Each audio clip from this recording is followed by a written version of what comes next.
With that, from Brothers from Inglewood podcast, coming to you live and direct. We are excited about another episode. I'm with my co-host, Charley Mack. I'm Hoopie, and we're looking forward to just chopping it up once again and talking about some real serious, relevant, relational stuff. And thank you for following us on our social media platforms. We definitely need your support. We want to ask that you would like, subscribe, and share. And we will provide the link in the bottom of the video. But not to really belabor the time, we're going to jump right in. Say something to the folks. Hey. We back, guys. We're ready to give you guys another blast from the past and from the present. So you guys put your seatbelts on. Let's get ready to rumble. Yeah, our topic today is very interesting because we've been kind of discussing it, throughout the year. It's not like we just started talking about it yesterday. Right. This is something this has been an ongoing thing that we've both thrown at each other for the last numerous years. Right. And having the experience that we've had in this particular area, we're just gonna introduce the topic today, which is relationships and restoration. I know that kind of entails a whole lot, but we hope to get to some really important issues that we all have experienced or are facing at this particular time. And I know we'll end up talking about the differences in the eras, like we have in times past. Right. And so if you don't mind, I'm just going to jump right in with a couple of questions that we can just springboard from there, and just create some real dialogue. Okay, let's do it. And we also want to say to each and every one that's viewing, send in some of your responses, send in some questions, rebuttals. It doesn't really matter.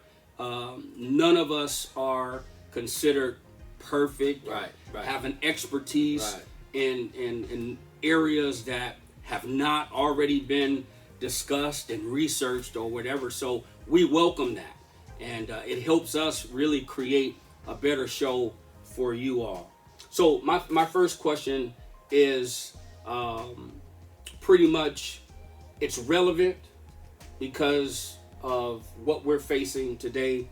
And that question is, what's your perspective on relationships between black men and black women?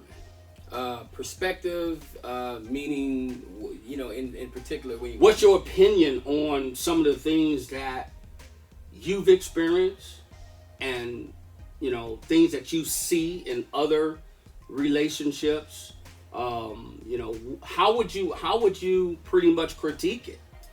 Relationships, it's funny because everybody's going to have their own way of doing things in relationships.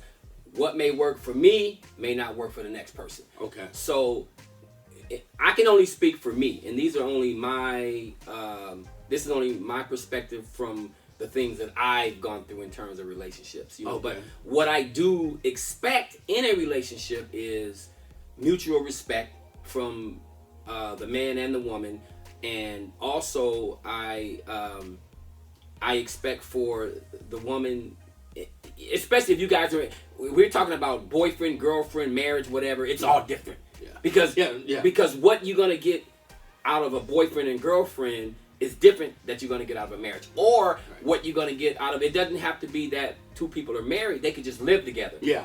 But if you live together, it's like you're married. Yeah. So there's gonna be, because the rules kind of change. They change. You guys live together. You share the same space. So you're gonna have to be on one accord. So in terms of what I expect, it just really all depends on the relationship itself. Okay.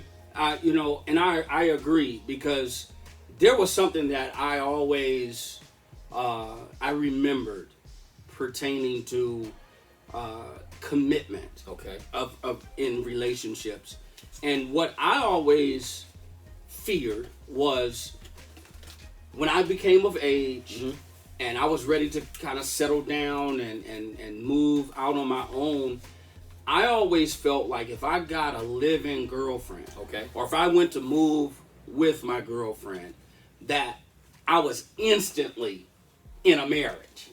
That was my mindset, because I felt like the level of commitment now changes drastically because you're sharing pretty much everything. Yeah, you got the same sharing space. Yeah, and so I feared that. Yeah, I was like, okay, it really taught me, well, maybe you're not ready to be committed or monogamous, right? Or maybe you weren't ready to give up your freedom. Right. That's what I think of when I think of, and I'm not downplaying a girlfriend or boyfriend situation, because I think everybody should be committed. Yes. If you gave your word, you should be committed to that. Right. But at the end of the day, you're not husband and wife. You know what? At the end of the day, you're not husband and wife, but at the end of the day, the only thing that makes you not husband and wife is a piece of paper. Yeah. Because if you live with someone and you guys are sharing the same bed, the same bathroom, the same food, you guys are married. You're not legally married. Common law. You're married. Because, see, you have to understand, when you live with someone, it's a mutual respect. No matter what it is, both parties have to respect each other. And if you get any of the opposite side, or if the woman is not respecting the man and vice versa, there's going to be conflict. There's going to be problems. So the thing about, that's why it's such a big commitment to even live with someone, let alone marry them, but to live with someone, the commitment is gigantic. And if you're not ready for that, then you need to won't be successful. It's not going to be successful. You need to step back. Well, when I think of living with someone who's not my wife, I think of the biblical sense, right? The moral, right, principle of it, right? That you're not supposed to do it, right? Okay, and to each his own. I mean, everybody is different. Their level of commitment, their level of understanding of the scripture is different. So I'm just saying, for me, because I was pretty much governed by this book, right?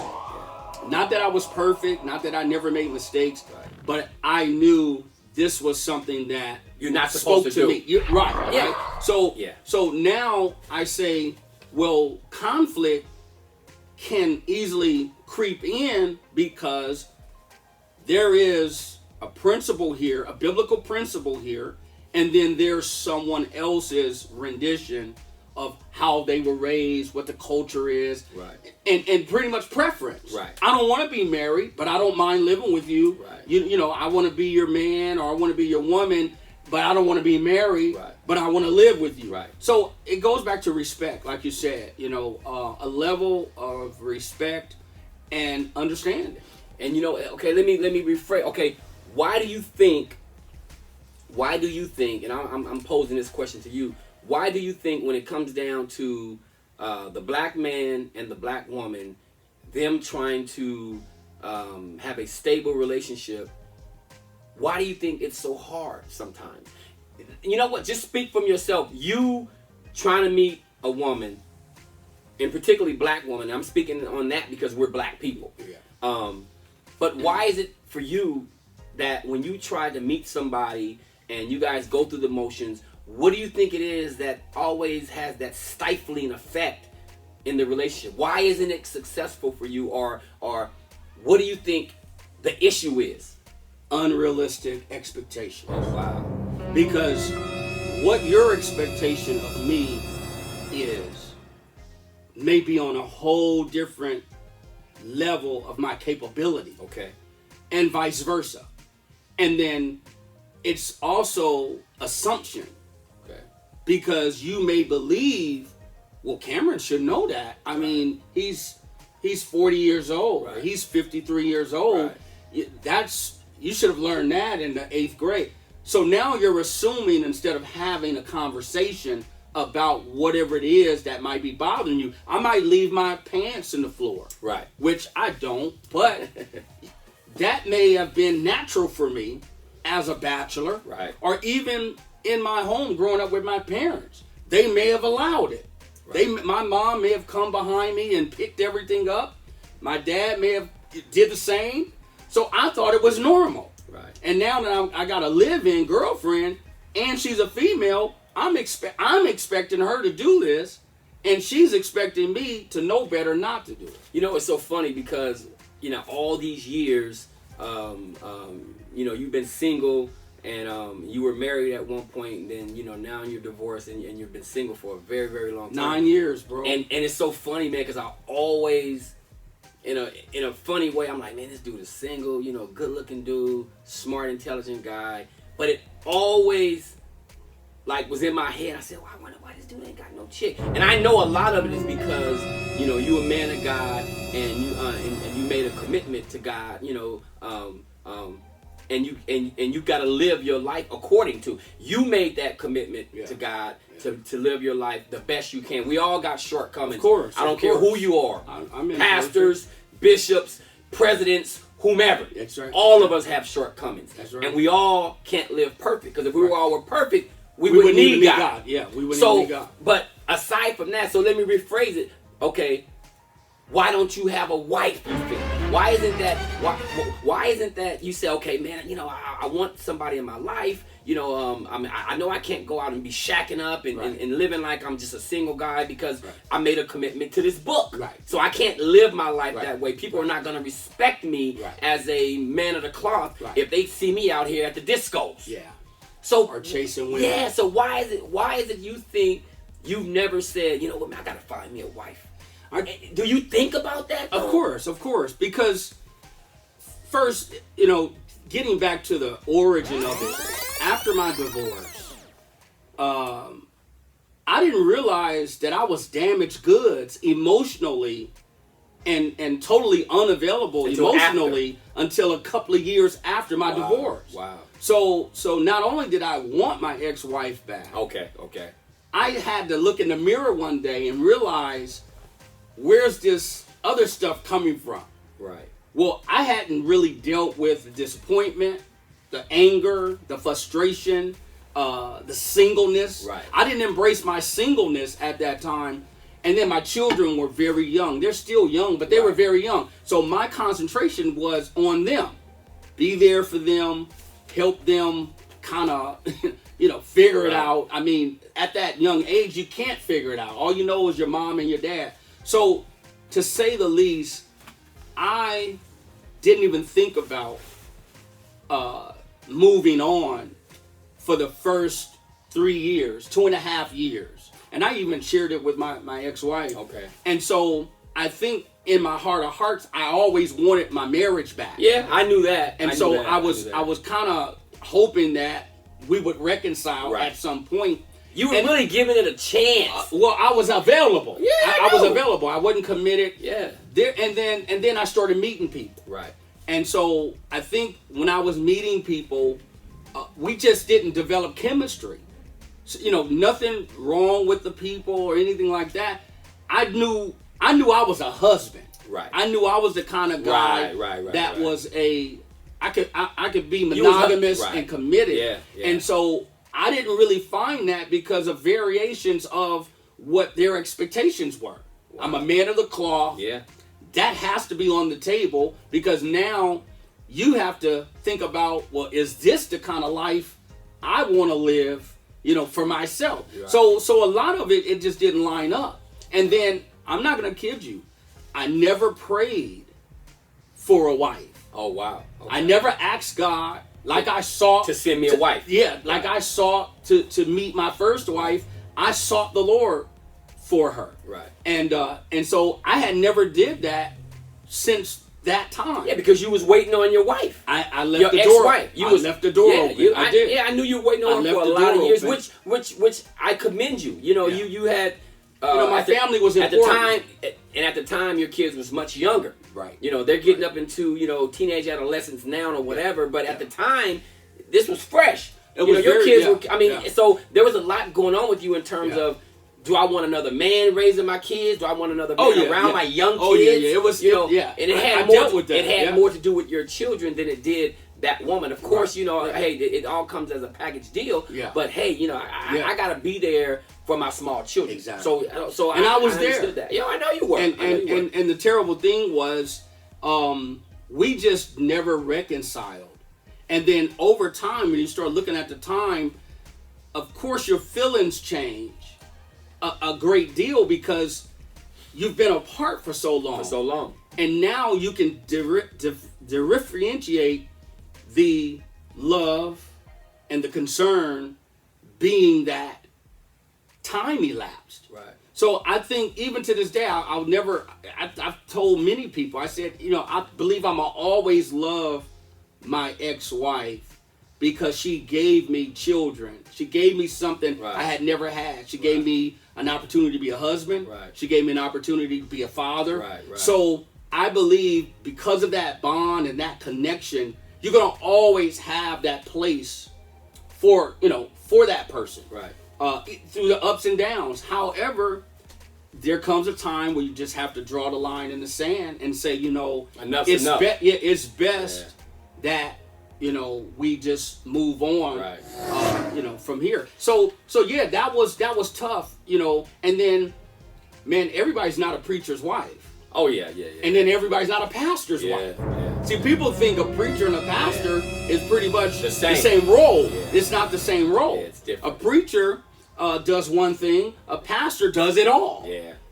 So a lot of people have told me, man, over the years, they were like, your Bible's too big, like you're a great guy. I think you're gonna make somebody a great husband or whatever. But so that's really the big reason. You know what's so funny? I don't know if you've run into this because I know I've ran into this. When I got back out here, when I moved back out to California, or when I was living up the way for about 8-9 years, when I got back, man, I must have dated 100 women, or just trying to meet somebody. And wow, I don't understand why men.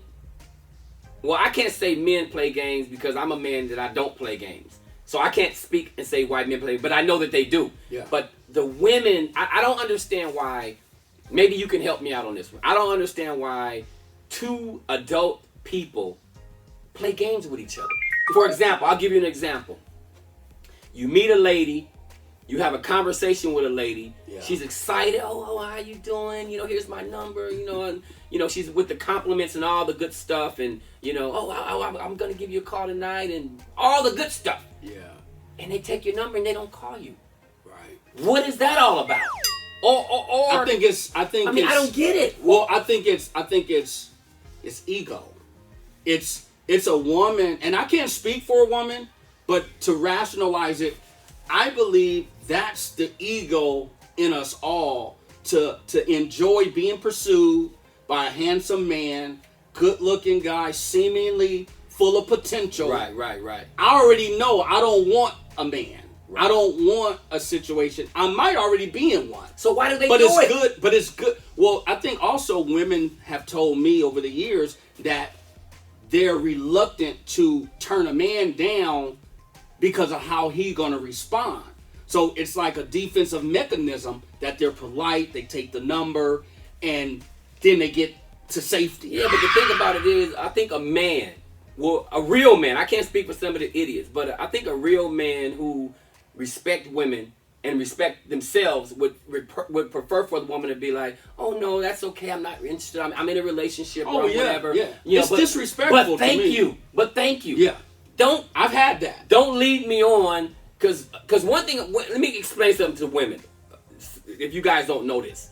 One thing about men, if you give us that attention and you lead us on, in our mind, we're like, oh man, this is going to be my next girlfriend or whatever. So when we don't hear from you, we're like, oh man, why would you play games? I mean, you took my number, you're telling me all this good stuff, and this, that, and the other, and next thing I know, I don't ever hear from you in life. Yeah. Just out of respect, just say, hey, you know what? I'm sorry. You know, I'm with someone, but you know, if I was single, I would give you my number. But you know, just say no. True, but there's a lesson in that, and the lesson is, if you don't hear from them ever again, right?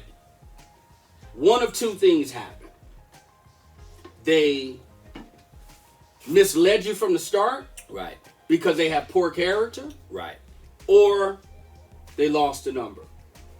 So what I'm saying is, well, I don't know about losing the number. It's technology these days. You just put the number right in your phone. Oh well, yeah. Some of them back in the day act like they put the phone right in there.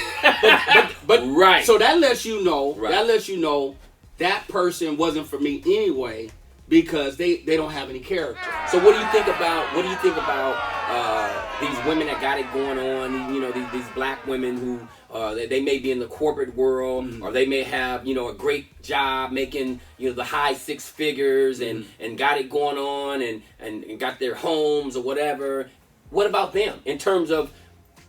Do you think they'll give you a chance? I mean, is women like that more susceptible or not to give a blue collar guy a shot? Because I'm gonna tell you something. You got some good blue collar men out there. They may be a bus driver. They may be in construction or whatever. But that corporate woman or that woman that got it going on. That's not what she wants. But who does she want? Well, you have the guy that don't want to give her time of day. She wants her equal or somebody above. Wow. And a lot of that has to do with their upbringing. They were raised that way. Either the father or the mother or somebody. Yeah, the only ones that have pretty much balance to it is if they were raised by blue collar workers, hard workers. See, some women look at work ethic more so than, you know, how much you make. However, the conflict is when a person is not honest about their choice. Okay. You know, because it's all preference. I've been in that discussion before. I was talking with someone, and you know, all of the cousins and the aunts were saying, "Wow, this guy is great. He owns his own business. He's young. He's, you know, whatever the case may be." They thought it was a plus, but then the person I was with was like, "Nah, when you got that kind of potential, you should be doing this. You should be doing that. You know, you're not reaching your potential, and I don't think I could like marry into a situation like that." And I was in the room. They were like, "Are you kidding me? Like, anybody would be crazy to pass this guy up." And she was like, "Well, no, I ain't talking about him."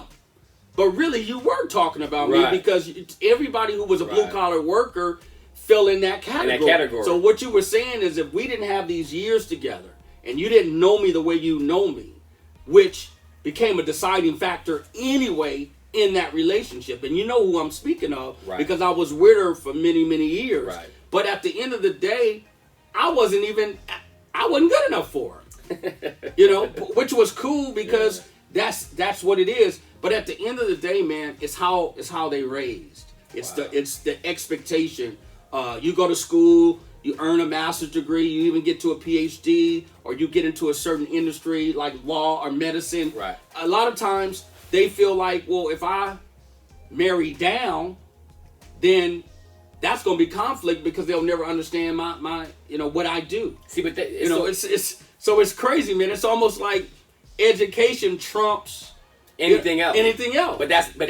But it's so funny, because they have that in their minds about, you know, they have their master's degree or their PhD or their MBA or whatever, and I don't have any of that, but I make a lot more money than a lot of them. Oh yeah, with and PhDs, it's proven. Yeah, but they're so busy sitting on their high horse to where they don't give that bus driver a shot. Yeah, and he may be a good-looking guy, great guy, down to earth, not full of himself. But that corporate woman or that woman that got it going on, they're going to just walk right past that guy. Because it's like you said. And a lot of them can't even get the guy in their industry. And that's the guy they want. That guy don't even want him. But that's the guy that's going to drag them through the mud. And he don't even want him. He don't want him. He going outside the race. And I'm not knocking yes, we know. I'm not knocking interracial relationships. You can't help who you fall in love with. I'm not saying that I've dated outside of the race. So I would never make that, a point of emphasis. It's not an issue. However, that's one of the major complaints with our sisters is that when we get it and have it going on, we don't date the sisters. We date outside the race, but that's not the dynamic. But do you know why? Because I'm gonna tell you my opinion about it, and you can tell me yours. Because you was a guy that was in college. I wasn't in college. Right. A lot of times, sisters, and it's not all black men, but the majority of them, when you see a brother with a white girl, let's just talk about a white girl. Let's not talk about anything else. When you see a brother with a white girl, you have to understand some of those brothers who look like hardcore brothers, they went to school with nothing but white people their whole lives. They played sports. The white girls was the cheerleaders. That's who they interacted with. Those were their peers. That's who they were their whole lives. Yeah. And so it's not because a lot of black women think, well, that's because, they can run all over white women. That's not true. Because you got some white women out there that ain't going to take no shit.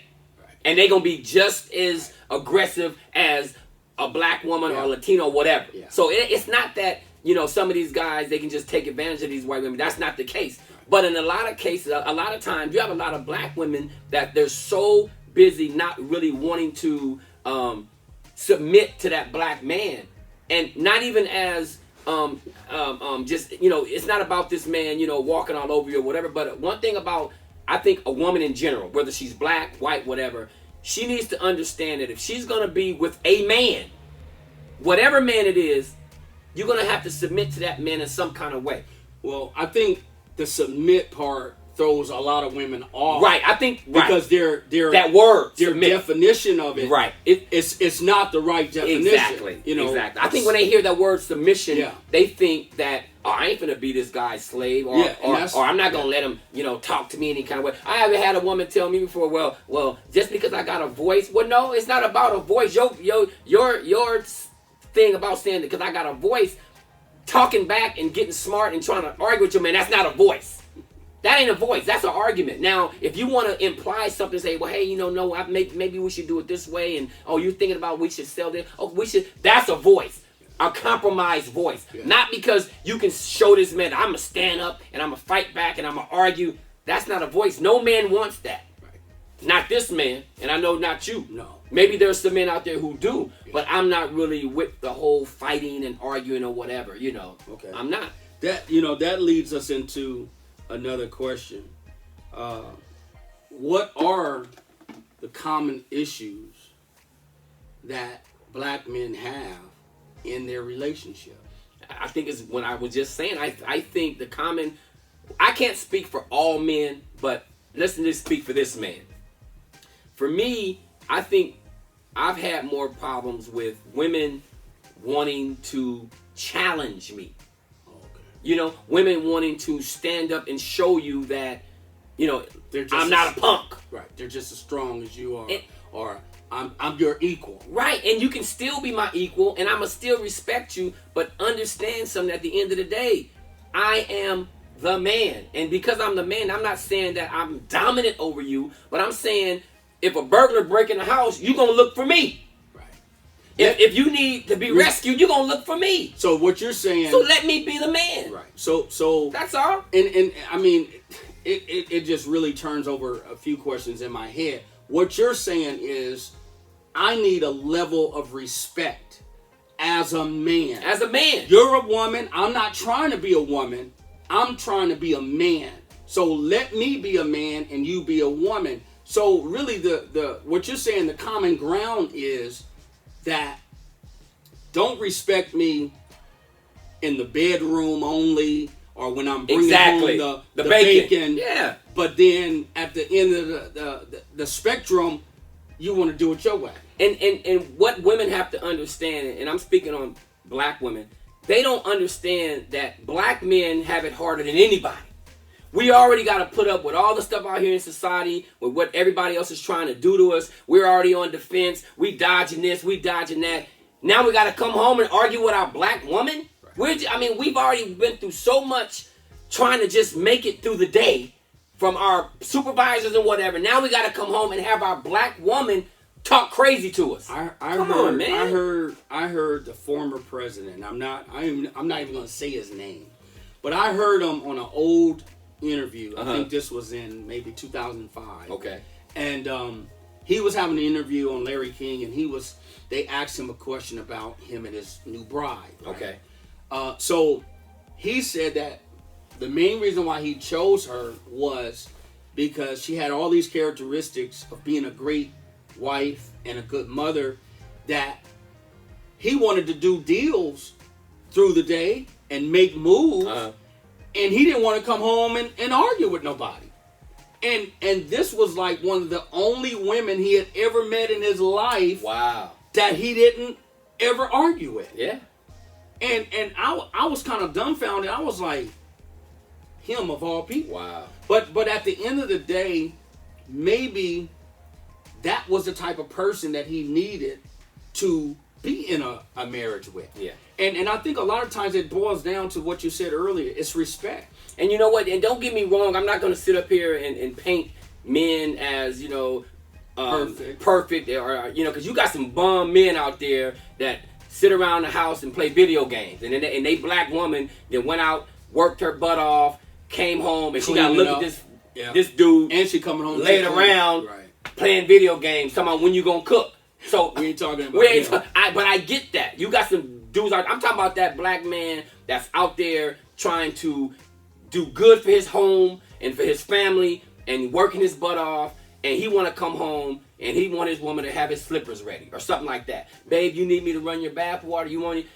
That's all we ask. Yeah. If we doing the right thing as black men, and we respecting our black woman, we don't want to have to fight with our black woman. Well, they should respect the black man, and we should respect them too. That's true. But understand our struggle as black men. Oh, of course. Well, at least ask questions about it. Learn our struggle. They know our struggle. They black women. They go through the same thing. They're the second on the total pole. They don't have it. They don't have it rough like we do. A lot of them don't.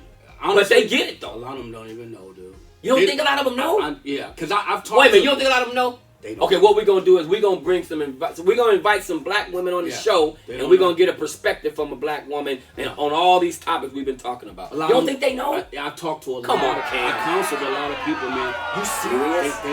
They don't know our struggle. Are you serious?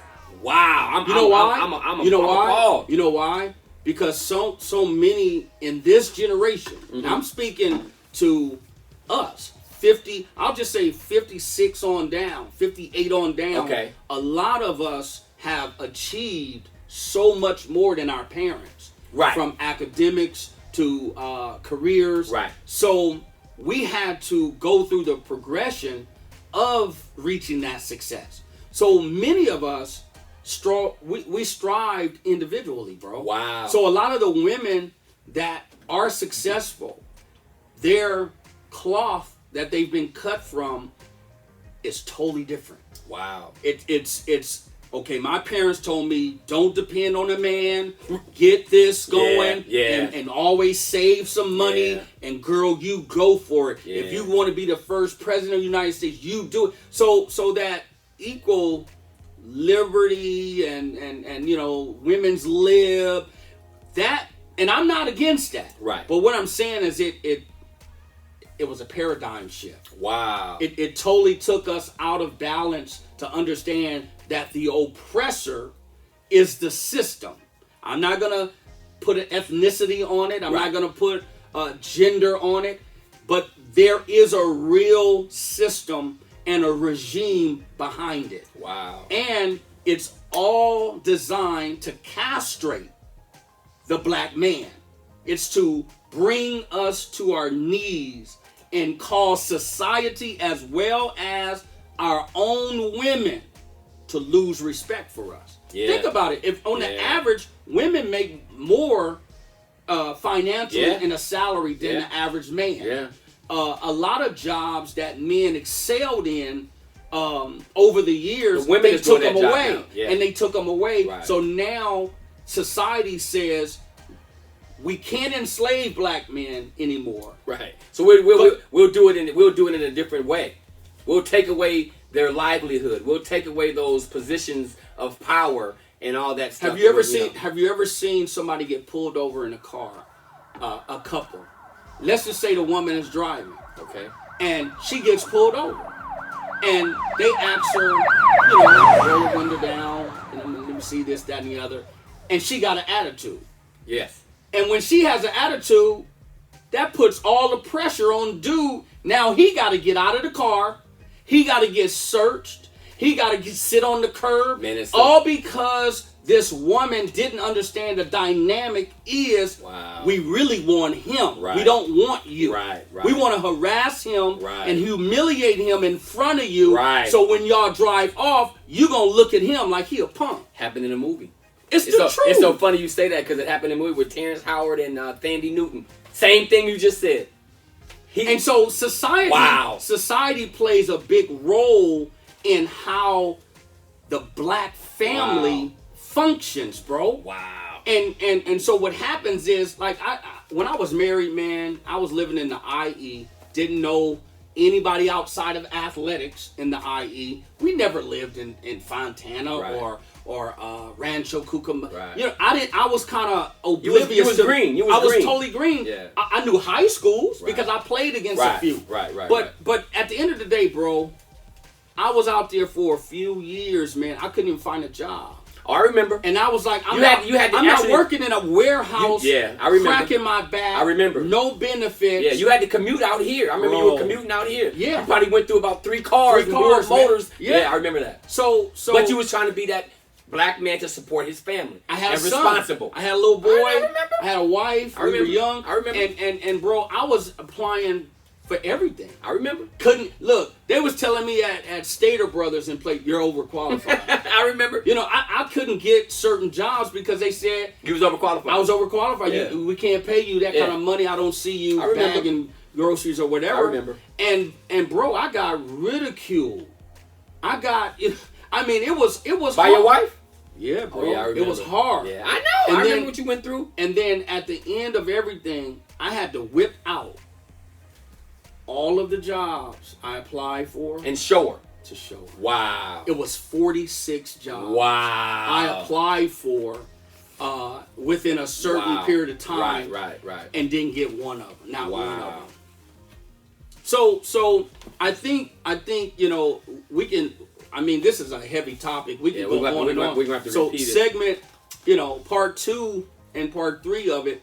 Of course, we're going to bring in some women to give us their perspective on what we're talking about today. But I think we should do another segment and then bring the women in on the last one. We do that. So we do. Okay, we do that. So we're gonna close this right now. We're gonna say thanks to the Coalesce Group for sponsoring us, and hey, we're open for sponsorship. Anyone that wanna sponsor this program, which is them brothers from Inglewood podcast, we'll be happy to fly your logo, promote your name, and all the above. But look for us on these social media platforms so you'll get more information and learn how you can become a sponsor for them brothers from Inglewood podcast. And so until we meet again, thank you so much. Peace and love.